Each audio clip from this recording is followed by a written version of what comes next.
El vehículo eléctrico se remonta al siglo XIX. Por razones evidentes, sería desplazado por los vehículos de combustión interna, no siendo novedoso, más allá de la estética en su diseño, respecto a sus homónimos de antaño. Veamos el pro y los contras. Pro.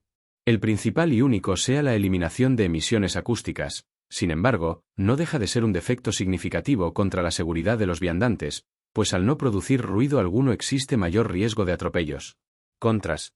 1. Aumenta la contaminación de CO2, al depender de centrales eléctricas, las cuales funcionan con gasoil, carbono mixtas. Además, el alto coste kilovatio-hora y la contaminación generada en los países de extracción del litio y almacenaje de residuos. 2. Puntos de recarga públicos, actualmente gratuitos. Sin embargo, en el momento que se haya generalizado el parque móvil de coches eléctricos, probablemente pasarían a ser de pago. Igual sucederá con el acceso a las ciudades y el aparcamiento. 3. Edificios comunitarios. No todos tienen capacidad económica para instalar puntos de recarga comunes. Además de los riesgos por incendios tal, por ejemplo, ha sucedido en casos recarga de patinetes eléctricos en viviendas, asolando la edificación.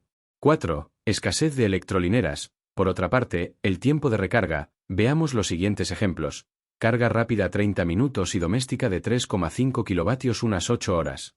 5. Menos fiable que los de combustión interna. 6. Reparaciones más costosas y complicadas. Por otro lado, falta de talleres y escasez de personal especializado. 7. Vida útil. Está relacionada con los ciclos de carga de la batería. Por otra parte, el coste medio de una batería nueva es de 7.000 euros o más, dependiendo del tipo de vehículo. 8. Autonomía. Una media de 210 km en llano, pues caso de terreno con curvas y pendientes la autonomía se reduce. 9. Precio. En la misma gama el eléctrico, salvo subvenciones, es más caro que uno de combustión interna. Conclusión.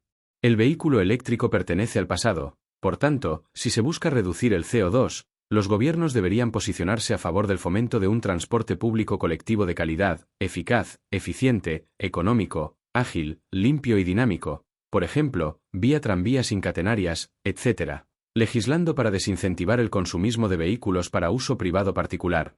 Mientras tanto, dará igual que, por ejemplo, sean 4 millones de vehículos de combustión interna o eléctricos los que rueden por las carreteras.